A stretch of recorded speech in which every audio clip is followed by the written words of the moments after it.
All right, so we're going to get started. As most of you are aware that are in the room, I don't think you came by surprise or by accident, but we're going to venture through the contract one paragraph at a time. We've done this probably 3 or 4 times in the past. And basically, some of it will go really quick and some of it won't go so quick. We may get through several paragraphs and we may get through half of one, just depending how it goes, from 9:30 to 10:30, over these next few weeks, we'll venture through this. As I was sharing with Beth a little while ago, if you miss one, don't forget, you can go to Agent Hub. I think it's agenthub.roywheeler.com. And you can pull up the calendar and just, pull up the AHA classes, click on there, and there'll be, Vincent will turn these into YouTube videos, and they'll label them, what paragraphs and that kind of thing. But one suggestion I would make, and obviously I should have made this suggestion prior to this morning, but when you get a chance, make a copy of this, make a hard copy of it, or if you're really smart, you can, I'm sure you can do it somehow on the computer. But make a hard copy of it, and as you go through, take notes on it. And what you basically want to do is create a cheat sheet of the contract for yourself. And at the end of when we finally get done, for those of you who are interested, we will do I'll give you a case scenario of a property, and I'll ask you to write a contract on it. Do the comparables and everything to get a feel for what you think you want to offer for it. Those kinds of things. I might even ask you to put in an escalation clause just so you know how to do that. But anyway, I'll give you a case study, and then you guys can write the contracts and get them to me. And then they're no grades, they're no red pens. But I'll go through it and just let you know, hey, this was great, this was good, hey, I do it this way, that kind of thing. And then what happens is when you're showing property and all of a sudden somebody says, I want to buy this house, you've literally got something filled out that before you get with them, you can kind of go through it. And if you're nervous, you can kind of put in the basic stuff. You're not going to put in price because you know what they're going to offer, but you can get everything kind of together. And that's what's nice about Transaction Desk. If you haven't gotten in and been trained on Transaction Desk, I would do that. I'm a good case in point. Some of you know I tried to buy a house 3 weeks ago, and I got into Transaction Desk. Since I'm not a selling broker, I got in Transaction Desk and I thought I'd done everything right, but I couldn't figure out how to print it. Filled it all in, got it all together. No clue what to do from there. So I went back the old-fashioned way and I hand wrote it. So don't be like me. Learn that Transaction Desk. If you need help, get with an experienced agent, and just sit down with them and try to muddle through it as best as you can on your own. But then just say, hey, you got a few minutes to help me through to the end of this thing, so that when you are ready to do it, you've got all that in place. Don't also forget.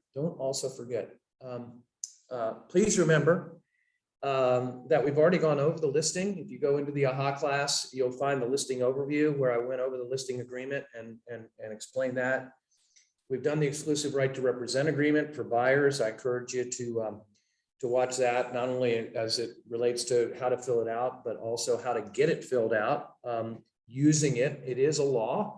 Again, the law states that at the first substantive discussion, prospects should have the opportunity to know how they're being represented, and that the best way of doing that is getting in writing. If you're obviously going to be working with a seller and they want you to sell their property, you're going to do the listing agreement. That's you're going to decide who your principal is. It's the seller. You're going to disclose the fact that yes, I'm going to be representing, and you're going to get it in writing. And then you're going to act consistently in that relationship. Same thing with the exclusive right to represent. You want to disclose. We had a situation over the weekend where we were working on for sale by owner, and it's the same thing. People wanted to buy this property. It was a for sale by owner. Talked the agent through it. She went and talked to the for sale by owner, explained to them that yes, I'm interested in I have a client who's interested in buying your property. Are you willing to compensate? Yes, I am. Okay, great. I need to get you to sign something that says, one, that you understand that I represent the buyer and not you. And two, that you're going to compensate me. If we come to an acceptable offer and it goes to closing, that you're going to compensate me X amount. You want to get that done prior to showing the property. And worst case, you want to get it done prior to submitting a contract. Because the Code of Ethics are very clear that commission negotiations cannot happen after a contract's written. And so that's just another great example. Deciding who your principal is, disclosing it, getting it in writing, and then acting consistently in that relationship. But once you've got that exclusive right to represent, and you've shown the properties, and the folks have decided, this is the one they want to buy, we get to this form. When I first got in the business, it was about 3 pages with carbon paper in between. And then we moved up to NCR paper. We had 4 copies of it. And, the line back in the day when you went to sales training and stuff is press hard, sucker, the 4th copy is yours kind of thing. And slowly but surely, we're now up to 10 pages. And that doesn't even include the addendums. You think about 10 pages, and then you got that home inspection contingency addendum. You've got that the disclosure, which is a couple pages. You've got you might have a home sale contingency addendum. There are all sorts of, it probably ends up getting close to 15 or 20 pages of information that you need to be able to explain. And that's the other thing as we get started. The reason I want you to have hard copies of this and make your own notes is that what you want to do is, as I go through this, you want to understand this and be able to explain it in terms that your prospect, your customer, your client can understand. So what I encourage you to do is just, think through these paragraphs and just kind of make some bullet points as to what these paragraphs are saying, because some of these things are just legalese, and it can be boiled down. Hey, Vincent, it can be boiled down into just a couple things, like, for instance, the deed of trust. When I was selling, 1 million years ago, my attorney that I used all the time, when they got to the deed of trust, it's this long document, several pages of just legal mumbo jumbo. And he said, look, if you want to read through this, fine, let me know, but let me get it to you a couple days in advance, because we're not going to do it at the closing table. It's just too much information. But he said, if you want to trust me as your attorney, here's what you need to remember. If you pay, you stay, and if you don't, you won't. That's what it comes down to. That whole several pages of stuff comes down to that. If you pay, you stay, and if you don't, you won't. And that's just a great example of him putting it in his own terms, what was a very elongated document. So as we get into this, and first page, obviously the first thing you're doing is what's the day? A contracted person made of this day. That day becomes important because that's obviously the day that it was written. It's not the day it was ratified. We'll get to that a long way through. But again, remember, ratification is when all parties agree to the terms, not when all the contingencies are removed, but when all terms are agreed. So terms could be that the dog likes it, subject to the dog liking the backyard, or contingent on home inspection, or contingent on sale of home, or contingent on financing. All those things are things that are future related. But if everybody agrees to the terms, that's when you have ratification, when the last initial is signed by whoever has the ball in their court. Had an example just yesterday, working with an agent who helped an investor buy a house. And the investor wanted to do the nice thing because it was an older woman with a daughter that was living there, and they're building a house, and the house isn't done yet. And so, he agreed to allow them to stay in the house, post occupancy, seller occupancy. Now, he could do that for as long as he wanted because it was a cash offer, right? There wasn't a lender requirement. When a lender could cause a problem, you always want to get with Jay if you're going to do a seller occupancy agreement. Because the lenders only allow a seller occupancy for so long, because if it goes too far, the underwriter starts looking at that as an investment property, not a owner occupied property. But this was a cash, so it worked out great. The mistake that was made is they gave them 30 days at a certain price. And they paid that up front. That's great. But then after that, it said if they're still in the house after those 30 days, then the rent gets increased to $100 per day, which, you know, was a pretty significant number for that property.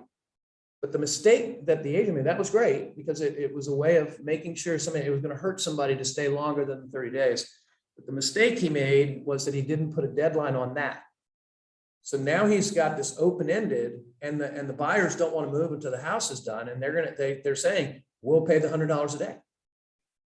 And so he's kind of stuck in that situation. What you want to do in that situation is, again, I'm getting ahead of myself, but that's kind of how this class goes. You know, practical applications of things that are just happening.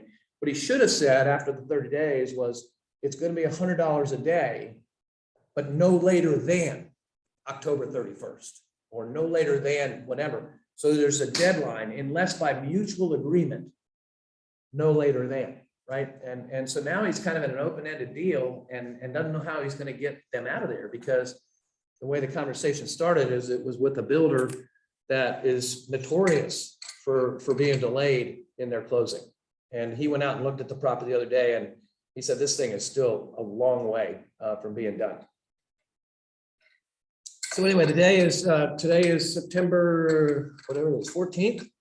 And it's between, and the first person you can put in there is the seller. Okay. Now this is important, because what you want to do is you want to make sure you put in the actual sellers, the legal people that have the opportunity to convey this property from them to your purchaser. And so one of the things I encourage you to do is search the tax records, look at the listing agreement, but just make sure to search the tax records. So let's just say, for the sake of discussion, the listing agreement says, you know, Mary and Joseph Smith, right? That's great. So normally you just put Mary and Joseph Smith, but just on the, you know, you check in the tax records of the property and you search it and you find that it says Joseph Smith and Mary M. Smith et al, E-T-A-L. Well, what that means, and all, that means there's probably other people other than Joe and Mary on it. Now the seller, the listing agent may not know that. You just met with, you know, Joe and Mary and whatever, and oh yeah, I forgot, my uncle, you know, had some relationship with this and has his name on the deed, but he doesn't care. He'll let us do whatever we want. No. Uncle needs to go on that contract. And so what you would do is call, you know, say, call Billy and, hey, Billy, I see on your listing that you got Joe and Mary Smith on the listing, but I just noticed in the tax records, it says et al. Is there somebody else that I need to be adding to this? Or maybe it says Joe and Mary Smith trustee, right? That's not Joe and Mary Smith. They're the trustees of something.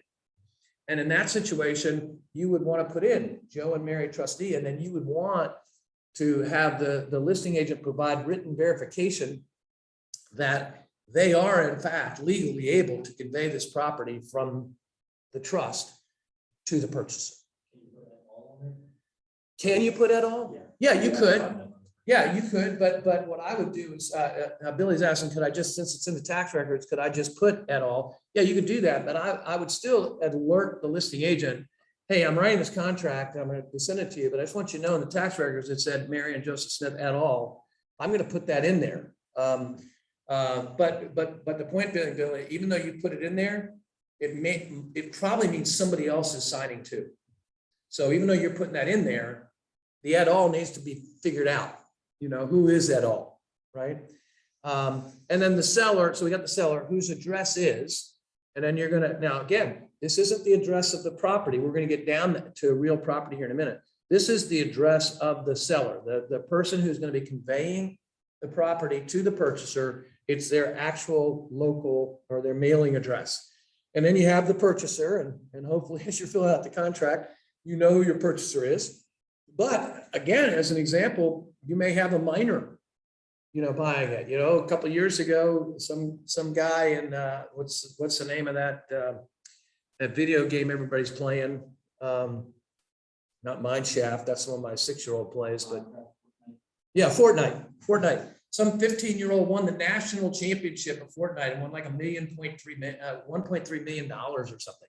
That kid has enough money to buy a house for his family or a second home or whatever. He says, okay, mom and dad, I thank you for letting me play Fortnite. I know there's a hassle in this, but let's go buy a condo in the Outer Banks. Well, that's fine. So he can't buy it because he's less than 18. So in that situation, the purchaser would be him, but you'd have the guardians or whatever the case may be. One of our whose address is, again, what is their local address? We're not talking about the address that we're buying yet. We're just lining up the data in regards to how people get in touch with each other. The listing company who represents the seller is blank. Now, again, that's pretty easy. If it's listed by such and such and you're going in, you're going to put that company in there. But notice that it says listing company. It doesn't say listing agent, right? So all you're putting in there is the company, Howard Hanna Roy Wheeler Realty Company, or whatever the company is who's got the property listed, and the selling company, and this is important, who does or does not represent the purchaser. So again, using the example that I just used a few minutes ago with the for sale by owner, you're writing a contract for sale by owner. The first thing is, let's see, the listing company is, you would put NA there, because there's no listing company because it's a for sale by owner, right? And then on the next one, you'd put the selling company who does represent the purchaser is blank. So in that situation, the agent I was talking about over the weekend would put in Howard Hanna Real Estate Services. So, you can see already that seems like it would just be a very simple how to fill out paragraph 1. The intro to the contract, but there are different things that you need to be wary of as you're going through that. Any questions on that information at all? Okay, so then we get into the nuts and bolts of the property. Again, very easy to make mistakes in here, believe it or not, but the real property, purchaser agrees to buy and seller agrees to sell the land and all the improvements thereon located in the county or city of blank. Pretty easy. What county or city is it in? And described as. Now, this is where it gets a little bit convoluted because unless the listing agent has really done a good job, this legal description in the MLS is probably not totally accurate. And so I encourage you to go to the tax records at this point. And basically the legal description is, lot 4, right? Section 2, lot 4, section 2, block 4, Still Meadows subdivision. Or if it's a piece of land or it's a house with a piece of land, you're going to probably put tax map number in, whatever it is, tax map number section 2, because it might not have a street address or something like that. In that situation, you're oftentimes going to the unimproved land contract, which, by the way, that's a good thing to remember to know. If you're buying just a parcel of land or helping somebody buy a parcel of land without improvements on it, you're going to use the unimproved property contract, which is very similar. There's some nuances to it. But if it does have improvements on it, that people are that there is real property. I'm not talking like a shed or something like that, but that it's something you can live in, you become real property. You want that legal description to be as close to, because when you send the contract to Charlottesville Settlement or to an attorney or whatever, they're going to use this information to do their title search. And you can make mistakes. The example I use is a long time ago, I farmed a 96 unit condo project in Reston, and I literally wrote a contract on the wrong property because it was a 3-level condo, 4 on each level, 8 buildings, so 96. And there was 201 and 202, and they were both on the market for sale. Lots of stuff was on the, not like now. Lots of stuff was on the market when I was selling because interest rates were 18%. And, so there were 2 vacant properties, 201, 202, and I wrote the contract on the wrong one. We wanted 202 to the right. Somehow I wrote 201. Thankfully, in the title search, the seller said, hey, this isn't the unit, and we had the owner's name right and everything, but we just had the legal description wrong. So when they did the title search, they found that there was a different owner and that kind of thing. So it was easily amended. And that's another thing to remember as far as the contract is concerned. You have what are called addendums and amendments, right? Addendums, think about it this way, is the way I remember it. Addendums are things that you're adding to the contract, ADD, addendum, not whatever that is, deficit disorder, attention deficit disorder. Yeah. What you're adding to the contract. So an addendum would be home inspection contingency. Addendum would be the disclosure. Addendum would be sale of home contingency. Addendum would be anything that you're adding, bill of sale, type of thing. If you're going to try to get some personal property, you don't want it in the contract. All those things are things that you're adding to the contract. Amendment means that you're changing it or you're fixing it. So I use think of the word mend in the middle of that. Amendment means I'm changing something or I'm fixing it. All right. And so in that situation where I had the wrong unit, we would amend the contract by saying purchaser and seller agree that the condo being sold in the Springwood condominiums is changed from unit 201 to unit 202. And everybody would sign off on that. And that would be included in the documents for sale. So then you have a legal description, and then you have more commonly known, and hopefully you've got, 1100 Dryden Lane, Charlottesville, Virginia, 22901, not 903, more commonly known as it's the street address. And then, so this is a real property, okay? Everything in that legal description, more commonly known, is real property. But then we add in, together with all fixtures located thereon. And again, this is really important. See the parentheses, if present as of the date of this contract. So that, underline that. If present, so there can't be things in there and then they take them away unless they, in a minute, exclude them in some way. So as an example, somebody buys my house in the spring and they're beautiful peonies blooming.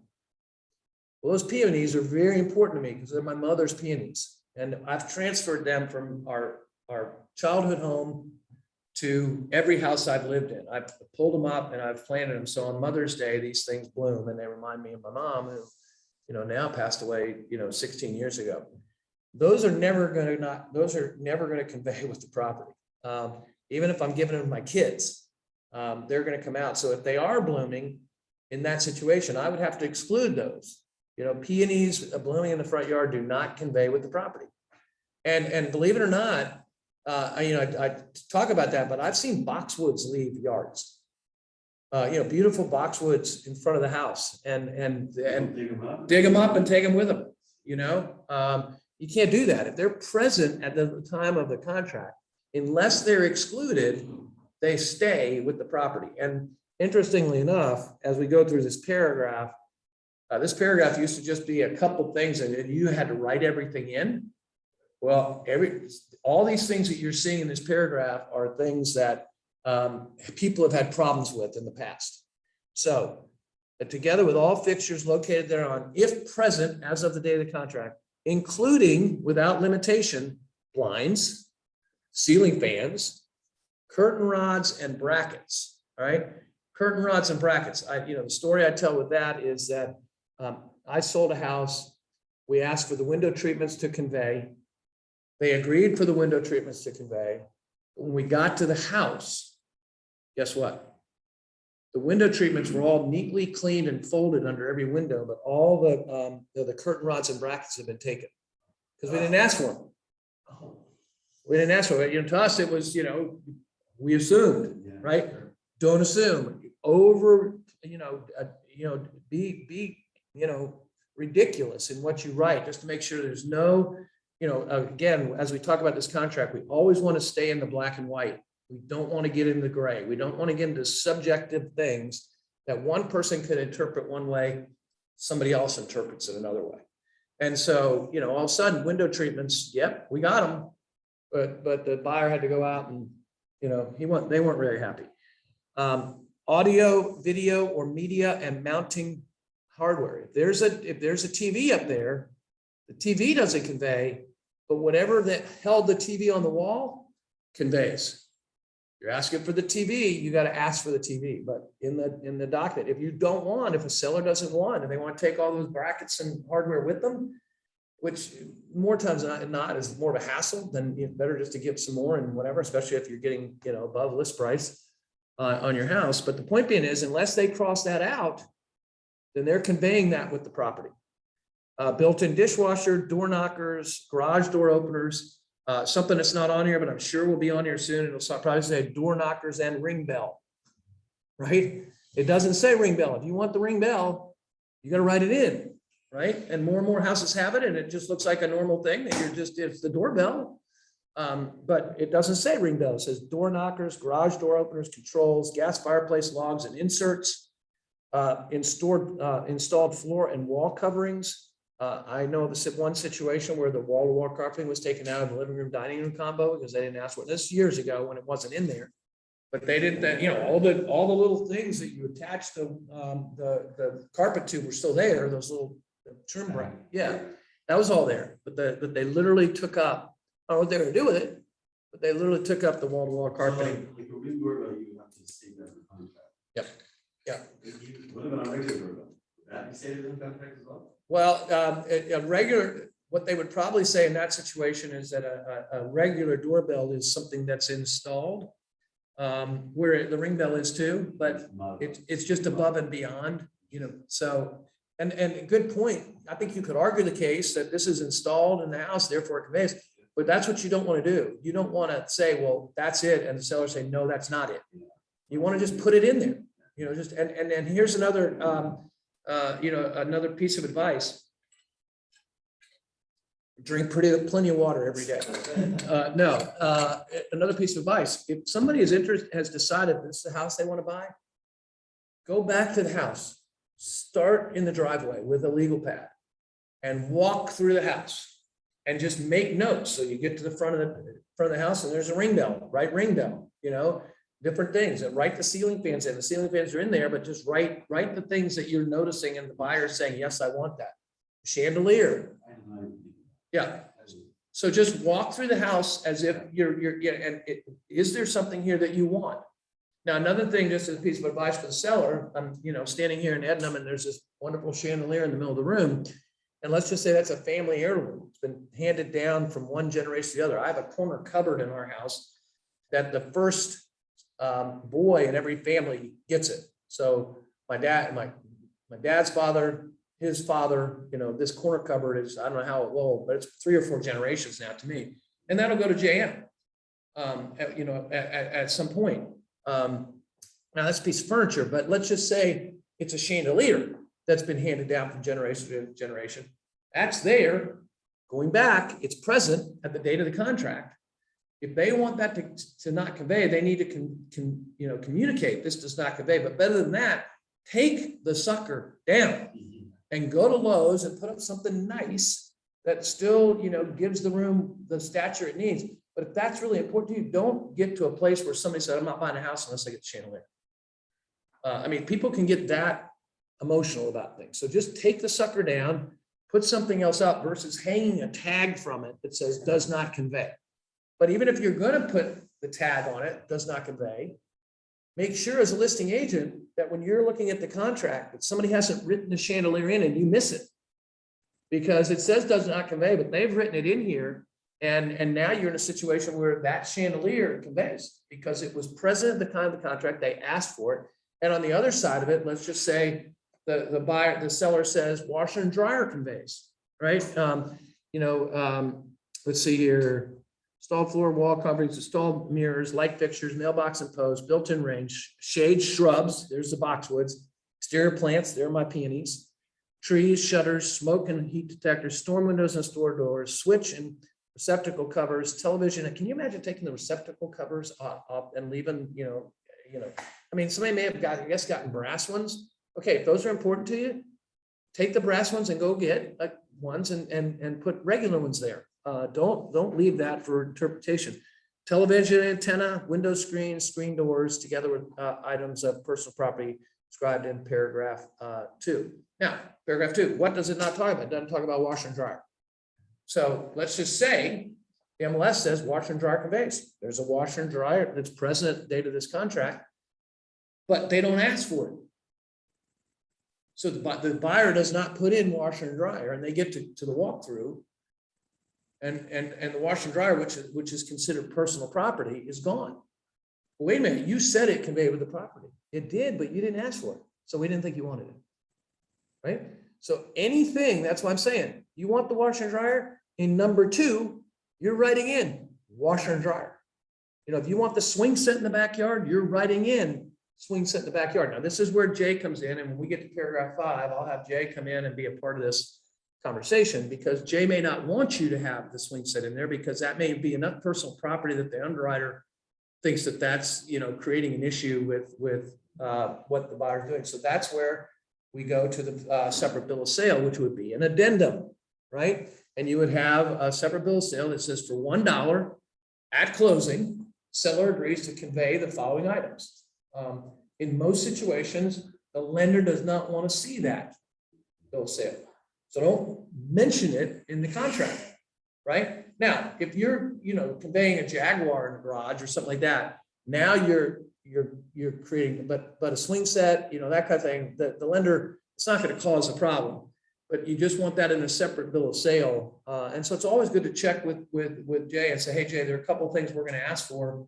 Is that going to cause any problem with the underwriting of the thing? So washer and dryer would be a good example of what's in the personal property. The TVs, you know, you've got the brackets, but if you want the TVs to convey, you need to, you know, ask for it. The chandelier, you know, whatever it is that's above and beyond a personal property. There might be a, you know, we used to, until it broke, we had a really nice kind of portable wine cooler that was in the corner, you know, got plugged into an outlet, and it held about, I don't know, 12, 15, 18 bottles of wine. My mom and dad gave it to us, I think, for Christmas one year. So that would be a personal property item. If somebody wanted that, you know, wine cooler, fit into the decor or whatever, they could ask for that, but that would come in under the personal property paragraph 2. Questions about any of that before we go on? You say separate bill of sale, is that in this contract at all, or is that totally separate transaction? So Billy's asking, is this separate bill of sale in the contract? Oh, no, it's not. There's actually a document that, and I'm pretty sure it's in our Dropbox at Roy Wheeler, that is separate bill of sale. And I think it's even a VAR standard form. And basically all it says that, yeah, literally for $1 or whatever you put in there, the following items convey. But that's where, again, you know, walking through the property, once the buyer has decided they want to buy, walking through the property and just making sure, let's make sure that we're asking for everything that you want. And again, in this marketplace, some people don't ask for things because they want their contract to be as strong as possible. Another situation, if a house has been on the market for a good long while, you know, it's worth asking, hey, you know, we noticed that you got, you know, we understand that you're moving to University Village, and you may not need that lawn tractor anymore, or you may not need this anymore. Are you interested in selling that to us or conveying that with the property, and getting that information so that you're writing it up, knowing or not knowing, you know, knowing, you know, what they're willing to do and what they're not willing to do. So, but again, the key there is, you know, in one, more and more things are being included every time the updates happen. And Beth has been through this class before, and we were talking about just the change to the contract. Beth, I'm guessing there's at least 2 more lines of stuff than when There's we a first whole lot did more stuff. it. Yeah. I mean, There's a I was whole- just reading, going, wow, but the washer, Yeah. dryer, and the refrigerator still aren't there. So Yeah. yeah. Now, the other thing that's really important as it relates to this is, yeah, there's still things missing, like if, you know, the refrigerator, and if there's a refrigerator down in the basement as well, you've got to put those things in there, but don't rely on the MLS. And as a listing agent, you shouldn't do this either. Some listings you'll see items to convey as per MLS number 661404. Now, the problem with that is this. Guess what can change on a daily basis? Whatever is in MLS 661104. Okay, when, you know, I may have a list that shows it, but then they changed it because they changed the price. But when I pulled it up, these things convey. Well, now they've changed the price down. These things don't convey anymore. So never one, just put in items to convey as per MLS 661. Now you can go in there and use that and start writing them, but never just put that in there because that's a moving target.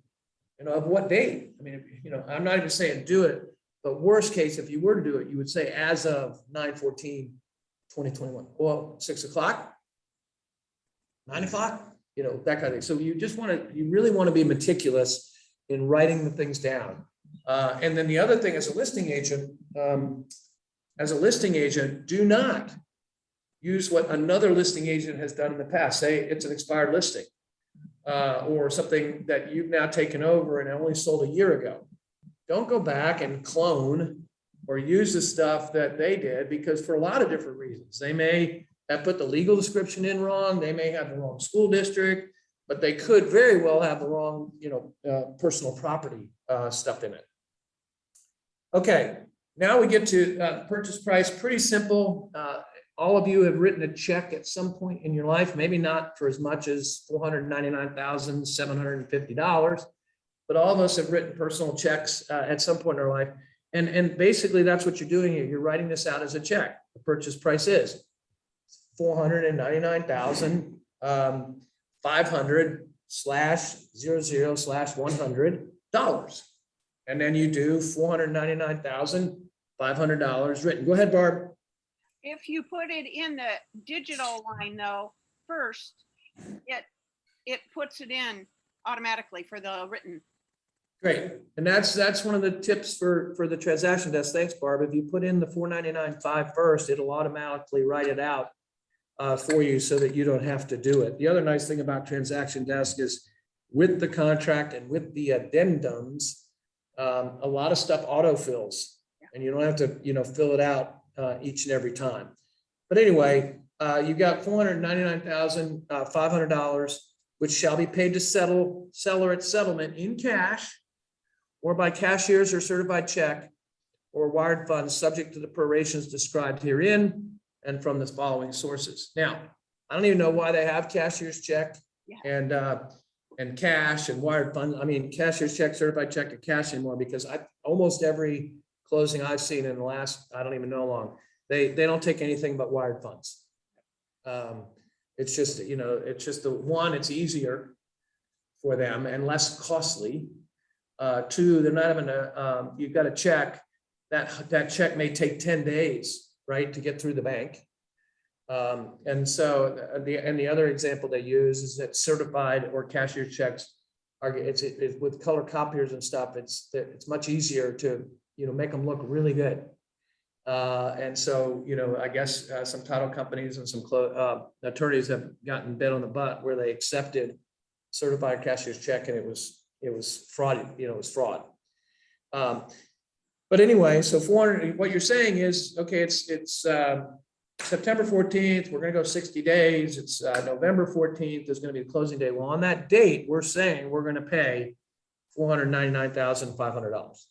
And then we start getting into how are we gonna pay it, right? And the first and most common way is that we're going to pay it with some sort of mortgage, with a first trust mortgage.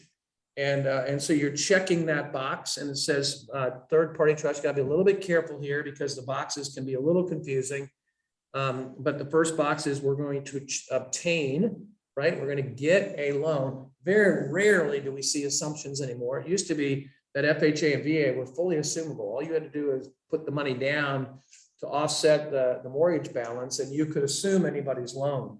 That's not the case anymore. You have to qualify to assume them. And in this situation where the interest rates are where they are, it's not really, doesn't make any sense to assume. Now, if the interest rates go up, say in the next few years, they get up to big number like 6 or 7.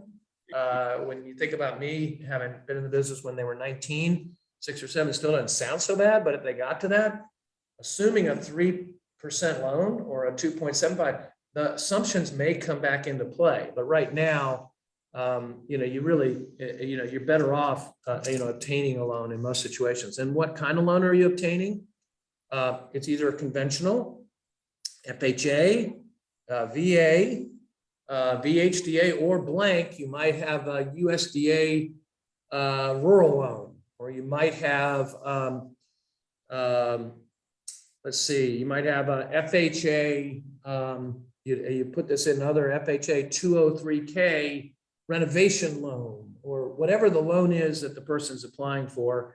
If it's not in the normal boxes, you're going to check other, and you're going to put that in there. And then you're going to say loan secured by a first deed of trust, lien on the property, the principal amount of. So let's just, as an example, we're at 499, and let's just make it 500,000. So we make it easy. And they're going to put 10% down. Well, the amount would be 450, right? Or this is just a little tip.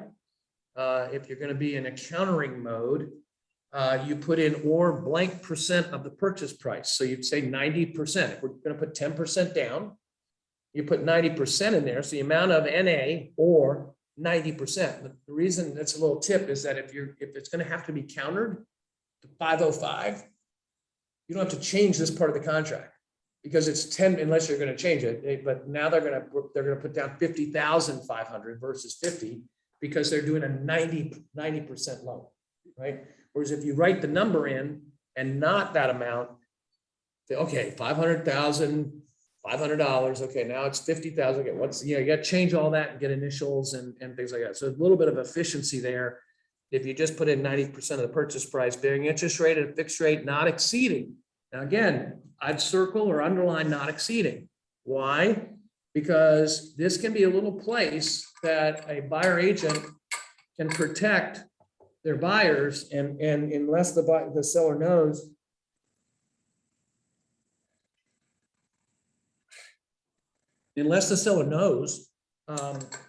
or notices that, right now interest rates are, I don't know, at 3.25, 3.5%.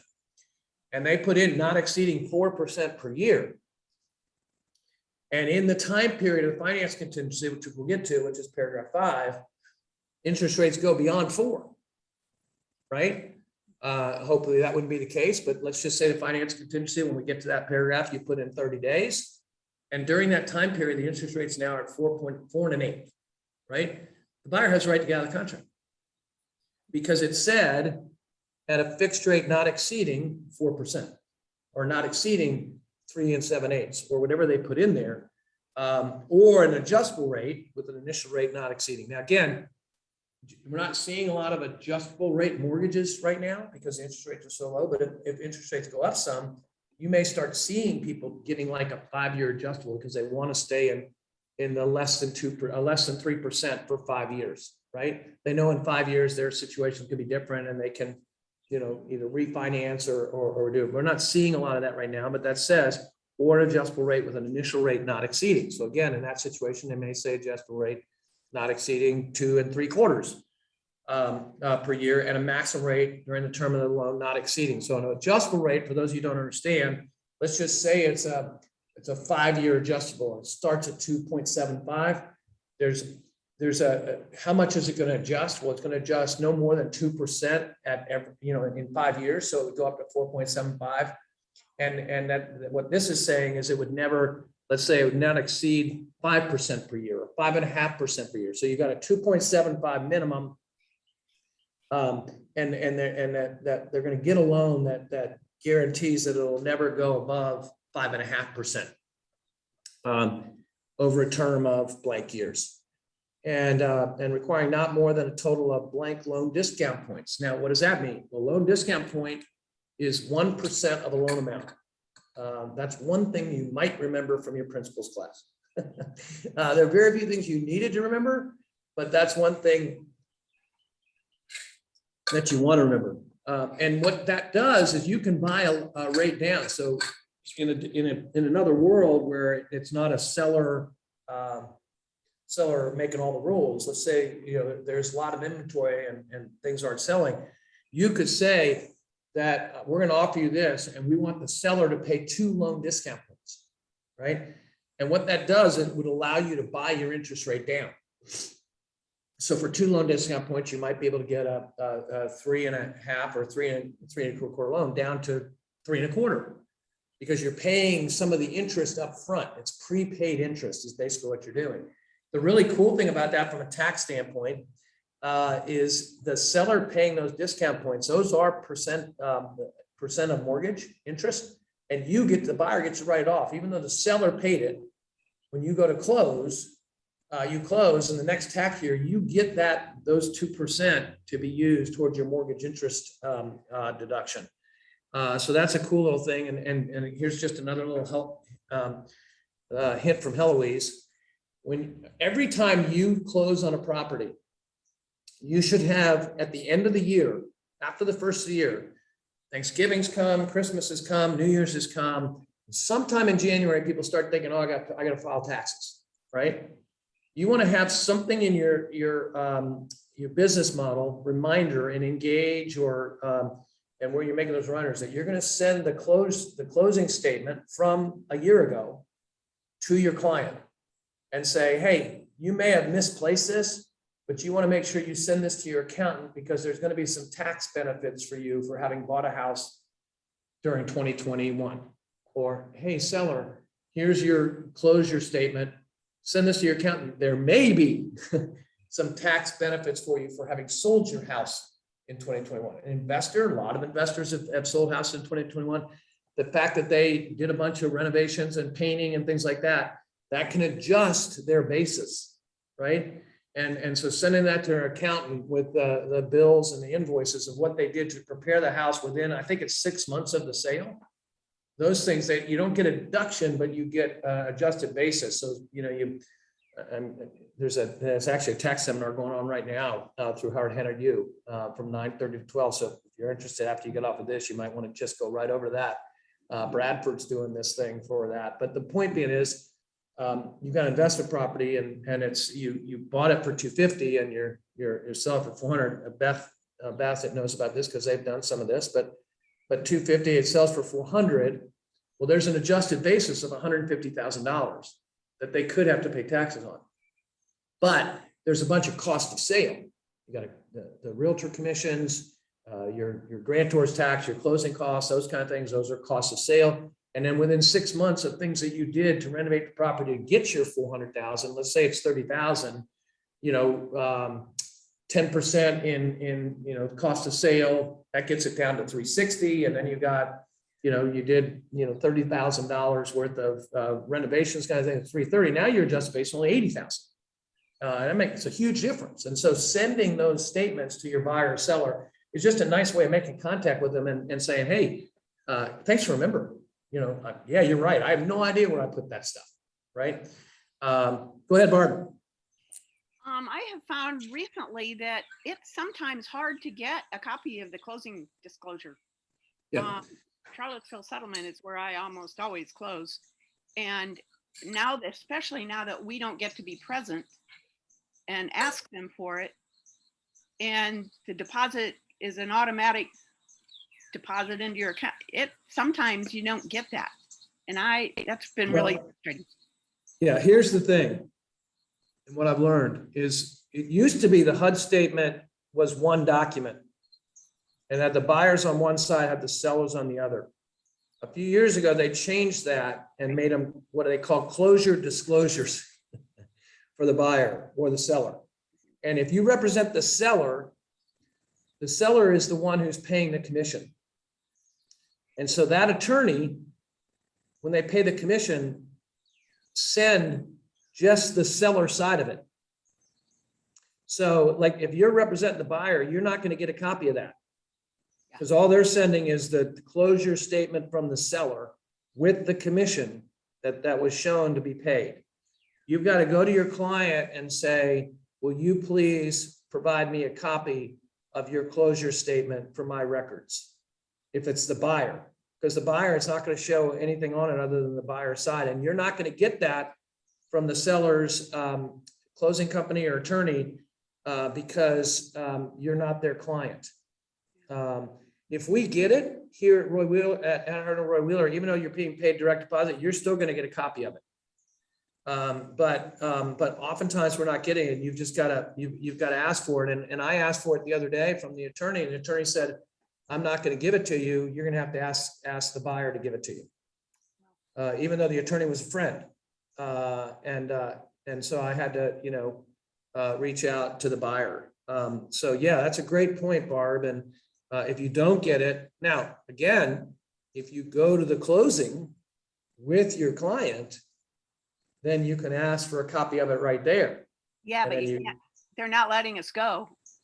It's only Right, right. designers Yeah. that go now. Yeah, exactly. But anyway, if you don't get it, the way I think about it is just when it triggers, when you see the direct deposit into your account and you didn't get one in your mailbox, just reach out to your client and say, hey, would you send me a copy of that statement? But that's, yeah, great point. So loan discount points, excluding a loan origination fee or an assumption fee not exceeding blank. If this contract provides for the assumption of a loan, the parties acknowledge that the balance set forth above its is approximate. The principal amount to be assumed will be the outstanding principal balance of the data statement. The purchaser shall assume all obligations of seller under such loan. So what that basically says is going to use, again, using the 500,000, let's say they have a 375 loan amount. What this is saying is that the buyer is going to put $125,000 down to assume that loan. But what this language is saying is by the time you close, it might be 374, 567, right? And so you're going to be paying a little bit more down because they've paid something off since the closing. And so it's just an approximate. The next one is a third-party second trust. Now, the way this works is, and I don't want to get too much in the weeds on this because this is what Jay does, but let's just say you've got a buyer who's trying to get away from the PMI insurance. And PMI insurance, most times you're not paying PMI, although there are some programs now that you don't, but in most situations, the private mortgage insurance is waived when you're at an 80% loan to value. So 500,000, 100,000, $400,000 loan, no PMI. So what some people do is they do what's called a 85, 15, 5. No, 85, 10, 5. 85, 80, 15, 5. That's what it is. 80, 15, 5. So the first trust is 80%. So again, up in this paragraph here, you would put in 400,000, first trust. But then the second trust, the third party second trust, you're going to put the same information as we did before, but you're going to put 15% in that situation. So in that situation, you'd have 15%, $75,000. So 75 and 100 gets you to your 20% down. But the purchaser's only putting 5% down. The third party second trust is 15% of it. And then the first trust is 80%. And that's what's called an 80-15-5, or it could be an 80-10-10 or a whatever. But what you're doing is you're doing something to get yourself that the first trust is 80%, and therefore the PMI can be waived. But when you're looking at that, just always, that's when you hand them to Jay. Jay, I've talked to these folks and I've told them about PMI. They're only putting 10% down. Can you give them some ideas of what they can do to negate that? And that's one of the reasons why Jay, I think I'm saying this correctly, and hopefully we'll ask Jay when we have him with us. But Jay would rather, in this situation, most times go conventional than FHA, because the PMI with FHA, it's there. There's nothing you can do about it. It's in there, and you're paying on it for a long time. Where again, with conventional, there are ways, if you do a 10% down or a 5% down, there's ways later to get an appraisal and send it in and get the PMI waived, because you can validate that the equity in the property is now 80% loan to value. So it was 450, 10% down, but the house is now worth 600 and your mortgage is X. And so you send that in with an appraisal and the lender can waive the PMI. But that's information you always want to talk to Jay about, because that's about as far as I'm going with my pay grade on this. So that's third party second trust. You might have certain situations where you have seller financing. As an example, right now, if you've got a builder that's looking for some nice, reasonably priced lots, we're marketing Madison Reserve out on 33 in Greene County. There are like 6 lots there. They're about $60,000.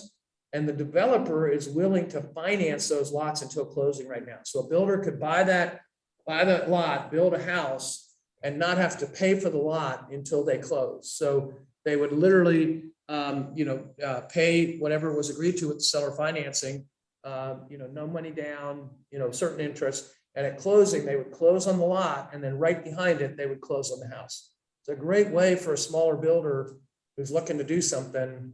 I was talking to Lance Hoover about this yesterday. I just think it's a perfect situation in that $60,000 price range to build a $300,000, $325,000, $350,000 house, which is the sweet spot right now.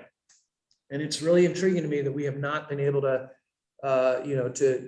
we've sold some, but most of them have been sold because there's a spec house on them and the people buy the spec house. They're not buying the lots. So it's not like people aren't buying in there.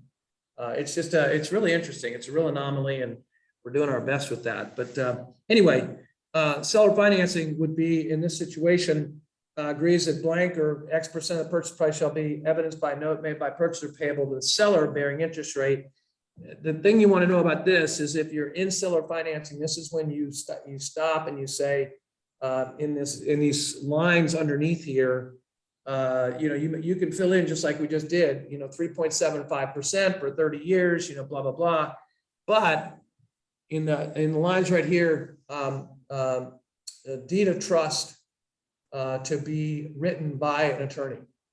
Purchaser and seller agree that the deed of trust, as it relates to this financing, will be drawn up by an attorney, and that purchaser and seller must be satisfied with the language in that agreement, because we're not writing that up, right? Because when we start writing that up, one, we don't really know what we're doing, and two, it could look as though we're practicing law by doing anything like that. So you're secured by deferred purchase money. It could be, you've got a regular first trust that we've already talked about, and maybe there's seller finance for the second trust, so they not have to do PMI. They could be that the folks want to sell the property, but they'd like the money coming in. They don't need the money, so they give you a $200,000 loan at 3.5% for 10 years or whatever the case may be, and they like that monthly payment coming in. That's going to help them with cash flow and doing it. But whatever it is, you're going to write that up with that in there. But the point being is, it's really, really important. Other terms, this agreement will be written by an attorney in terms that are satisfactory to the buyer and seller. If they're not satisfactory for any reason, purchaser and seller has the right to withdraw from this contract and be released. And finally, and we'll quit with this, balance of purchase price. Purchaser will provide the balance of the purchase price from purchaser's funds in cash or by cashiers or certified check or wired funds at settlement. So again, balance of purchase price, $500,000, $450,000. Purchaser's agreeing, and part of that is the earnest money. So, and we'll get to that next Thursday. But the earnest money, say it's $20,000, they're going to come up with. They've already got $20,000. They're going to come up with $430,000 with a loan and down payment, and then they're also going to be responsible for their closing costs, unless they've written in that the seller's paying them or whatever. And that leads us to the last thing: other financing terms. Other financing terms could be seller agrees to pay 3% of purchaser's closing costs, or seller agrees to pay $3,000 in purchaser's closing costs, or whatever the case may be. Those would be other financing terms that would come into play. All right, 1031. We made it through 3 paragraphs. Any questions or things that came up in there that you want a little bit of additional info? It's like drinking from a fire hose. I know. Hey, Go ahead, Michael. Barb. Did you know that you're using the form from last year? No, I'm not. That's a great question. I pulled them right out of our drawer here at Ednam. So I don't think anything's really changed, but that's good. We'll get current on Thursday for sure. But thank you for letting me know that. Beth, were you going to say something?